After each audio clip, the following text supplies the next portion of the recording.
Hello दोस्तों, नमस्कार। Study portal में आप सबका स्वागत है।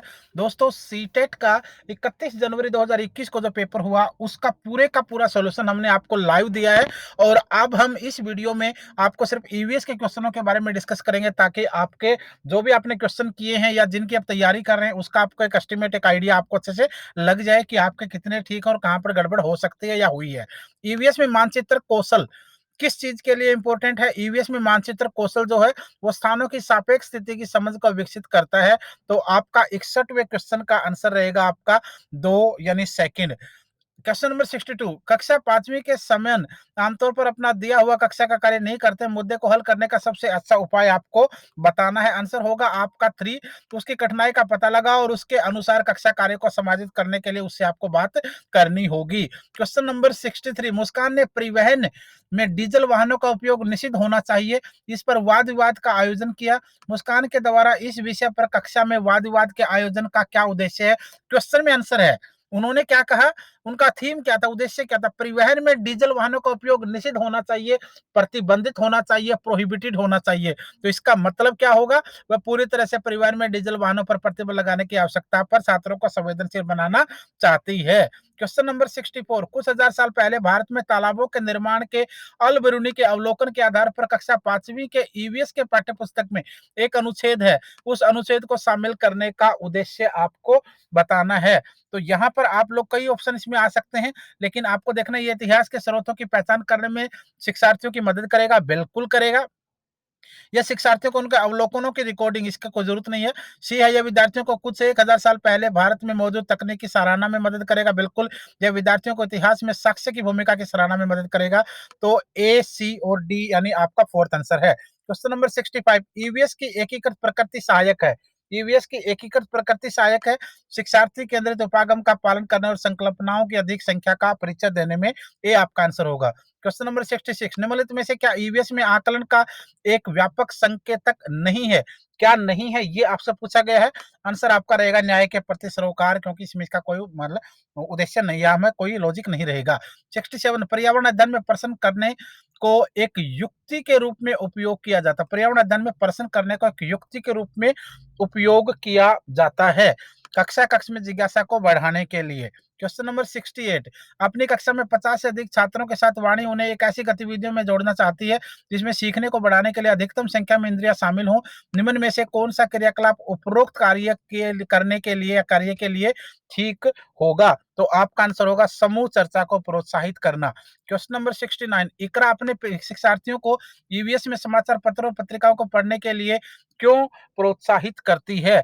क्योंकि ये शिक्षार्थियों को उनके अपने संसार से जुड़ने में सहायता करते हैं। क्वेश्चन नंबर 70, नीचे दिए गए कौन से एक राज्य में तोरांग का अर्थ जंगल है? तो आपका आंसर रहेगा झारखंड। भी आपका आंसर होगा झारखंड रहेगा। आपका घर एक्स पर स्थित है तथा आपका विद्यालय वाई पर स्थित है। यद्यपि आपका विद्यालय ठीक सामने है, परंतु बीच में व्यस्त राजमार्ग होने के कारण आप सीधे नहीं जा सकते। अतः पहले आप ठीक दक्षिण में 125 मीटर दूर जाते हैं, फिर ठीक पूर्व में 100 मीटर लंबा सुरंग पथ पार करते हैं और अंत में आप ठीक उत्तर में 125 मीटर दूरी पर वाई पर अपने विद्यालय में पहुंचते हैं। वाई पर विद्यालय के सापेक्ष एक्स पर आपका घर कहाँ पर स्थित है? डायरेक्शन का क्वेश्चन है, तो आपका आंसर यहाँ पर रहेगा ए। ए आपका इसमें आंसर हो जाएगा। उसके बाद आपका नेक्स्ट क्वेश्चन है। नेक्स्ट क्वेश्चन आपका है 72, आज हम मिर्च के बिना भोजन की कल्पना भी नहीं कर सकते, इसको कहाँ के व्यापारी लाए थे? तो आपका जो आंसर रहेगा वहां पर साउथ अमेरिका रहेगा, दक्षिण अमेरिका आपका आंसर होगा। 73वां क्वेश्चन, कोई लड़का नगर कोइल से मड़गांव जाने के लिए 4 जून 2020 को किसी रेलगाड़ी में सवार हुआ है। रेलगाड़ी 10:30 बजे नगर कोइल से चली, 6 जून 2020 को 4:30 बजे मड़गांव पहुंची। यदि इस समय पर अंतराल में रेलगाड़ी ने 1145 किलोमीटर दूरी तय की, तो रेलगाड़ी की औसत चाल आपको बतानी है। तो यहाँ जो आपका आंसर रहेगा, वो रहेगा, आपका आंसर होगा इसमें डी।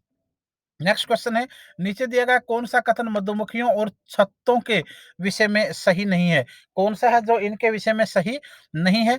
छत्ते में बहुत सारी काम करने वाली मक्खियाँ होती हैं, ये आपका गलत हो जाएगा क्योंकि बाकी सब ठीक है। छत्ते में कुल कुछ नर मक्खियाँ होती हैं, एक रानी मक्खी होती है, नर मक्खियाँ छत्तों के लिए महत्वपूर्ण मेहनत करती है, बिल्कुल सही है। तो इसका मतलब आपका नेक्स्ट क्वेश्चन देख लीजिए, हमारे देश का संविधान में से किसके नेतृत्व में बनाया गया? तो आपका doctor B are Ambedkar ji आपका आंसर आ जाएगा। नेक्स्ट क्वेश्चन है, पौधों के लिए किए जाने वाले नीचे दिए गए कार्यों पर विचार आपको करना है। कौन से कार्य उनके लिए किए जाते हैं? पौधों को सहारा भी दिया जाता है, भोजन संचित भंडारण करना, पानी, खनिजों और को अवशोषित करना। तो आपका आंसर ये आपका बी आंसर आ जाएगा। तो बी के अकॉर्डिंग अगर आप ध्यान से देखेंगे, तो फिर 2-3 चीज़ें आपको इसमें देखनी पड़ेंगी कि जहाँ पर बी आपका ऑप्शन में ना रहे, तो इसकी यहाँ पे इसी को आप ले लेंगे, ए, सी, डी आपका आंसर हो जाएगा, बी होगा। निम्नलिखित में से कौन-सा एक भारत का संघ शासित प्रदेश नहीं है? कौन-सा नहीं है? मणिपुर ऑटोमैटिकली यूनियन टेरिटरी नहीं है। निम्नलिखित में से कौन से कच्चे तेल पेट्रोलियम के उत्पादक हैं? कौन से हैं जहाँ पर कच्चे तेल का उत्पादन होता है? बॉम्बे हाई, ऑटोमैटिकली और पश्चिम बंगाल आपका रह जाएगा। 79 निम्नलिखित में से पक्षियों का वह समूह चुनिए, जिसका प्रत्यक्ष दृश्य हमारी तुलना में 4 गुना अधिक दूरी की वस्तुओं को स्पष्ट देख सकने योग्य है। कौन जो है? बाज भी देख सकता है, चील भी देख सकती है और गिद्ध भी देख सकता है। पोचमपल्ली भारत के दक्षिण राज्य का एक कस्बा जो सुंदरता से डिज़ाइन की गई चमकदार रंगों की पोचमपल्ली साड़ियों और विशेष प्रकार की बुनाई है, जिसमें पोचमपल्ली ही कहते हैं, के लिए प्रसिद्ध कस्बा किस राज्य का है? तो आपका आंसर ऑटोमेटिकली तेलंगाना आ जाएगा। 81 निम्नलिखित में से खाद्य पदार्थों के उस समूह को चुनिए जिसके प्रत्येक सदस्य में लौह तत्व प्रचुर मात्रा में होते हैं। बंद गोभी भी आपका, आंवला भी आपका और पालक भी आपका। 82 आपका आंसर। निम्नलिखित में से किसने मटर के पौधों के साथ प्रयोग किया और यह पाया कि मटर के पौधों से में कुछ ऐसे लक्षण होते हैं जो जोड़ियों में पाए जाते हैं, जैसे चिकने या गुरदरे, लंबे या बौने, पीले या हरे। तो फिर आपका आंसर आ जाएगा यहाँ पर डी आपका आंसर आ जाएगा, यानी फोर्थ आपका इसमें आंसर आ जाएगा, ग्रोवर जहान मेंडल आपका आंसर होगा। 83 नीचे दिए गए किस राज्य के ग्रामीण लोग अपने ढालू छत वाले लकड़ी के मकान मजबूत बांस के खंभों पर धरती से 3 से 3.5 मीटर की ऊंचाई पर बनाते हैं? आपका आंसर असम होगा, क्योंकि बारिश बहुत ज्यादा होती है, पानी की वजह से ये होता है। भारत के मानचित्र में दिल्ली की स्थिति में सापेक्ष गांधीनगर गुजरात की राजधानी और पटना बिहार की राजधानी की दिशाएं आपको बतानी है। तो दोनों की दिशाओं की अगर बात करेंगे तो आपका आंसर यहाँ पर डी होगा। 85 आप एक एकीकृत ईवीएस कक्षा के लिए कैसे योजनाएं बनाएंगे?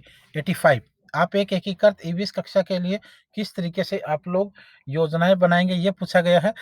सी आंसर होगा, एक पाठ में दो या अधिक विषय क्षेत्रों को आप मिलाएंगे। नेक्स्ट क्वेश्चन है, निम्नलिखित में से कौन सा एनसीएफ 2005 के अनुसार ईवीएस पाठ्यक्रम में सुझाए गए 6 विषयों में से एक है? तो कौन सा चीजें जो हम बनाते हैं और हम उन्हें करते हैं? उपाख्यान अभिलेखों में क्या नहीं दर्ज करना चाहिए? किस चीज को दर्ज नहीं करना चाहिए, ये पूछा गया है। तो आपका आंसर यहाँ पर भी सी रहेगा। 88 88वां क्वेश्चन हम देख लेते हैं ताकि आपको इसका भी आइडिया लग जाए। समिता अपने शिक्षार्थियों को कार्य से संबंधित लैंगिक विषमता और रूढ़िवादी छवियों के प्रति संवेदनशील करना चाहती है। समिता को एक निम्नलिखित में से अपनी कक्षा में क्या करना चाहिए? क्या करना चाहिए? तो आपका केवल लड़कों से प्रतिदिन नहीं होगा, एक छात्र की माँ को नहीं होगा, रूढ़िवादी मॉडलों को छात्रों को प्रस्तुत करें, विभिन्न प्रकार के कार्यों के फ्लैश कार्ड दिखाएँ। इस क्वेश्चन पर काफ़ी सारे बच्चों के 50-50 जा रहे हैं क्वेश्चन। आपका सी भी हो सकता है, डी भी हो सकता है। आप इसको एक बार अच्छे से देख लीजिएगा 3 और 4th में से। क्वेश्चन नंबर 89 पुनीत ने कक्षा 5 के शिक्षार्थियों को मानव शरीर की एक रूपरेखा दी और उन्हें भोजन विषय पढ़ाने के पहले पाचन तंत्र बनाने को कहा। पुनीत क्या चाहता है? उसका उद्देश्य क्या है? पाचन से संबंधित शिक्षार्थियों के विचारों को प्राप्त करना। क्वेश्चन नंबर 19 निम्नलिखित में से क्या रचनात्मक आकलन के संबंध में सही नहीं है? क्या सही नहीं है? रिपोर्ट कार्य के प्रत्येक तिमाही में इसकी सूचना दी जानी चाहिए, ये सही नहीं है। बाकी सारी चीज़ें इसमें हो सकती है। प्रत्येक छात्र की प्रगति की निगरानी होनी चाहिए। बच्चे के शिक्षकों की भी सीखने की भी कोई जानकारी रचनात्मक आकलन में मदद कर सकती है और अधिगम को सुदृढ़ करने के लिए यह अध्यापक को समय पर कार्यवाही करने में मदद करता है। चैनल को सब्सक्राइब करें और बाकी सब्जेक्टों की देखनी है वीडियोज़ तो उनको भी जाकर के एक बार देख लीजिए। चैनल के ऊपर बेल आइकन को प्रेस कर लीजिए ताकि हर वीडियो की जानकारी आपको सबसे पहले मिल जाए। धन्यवाद।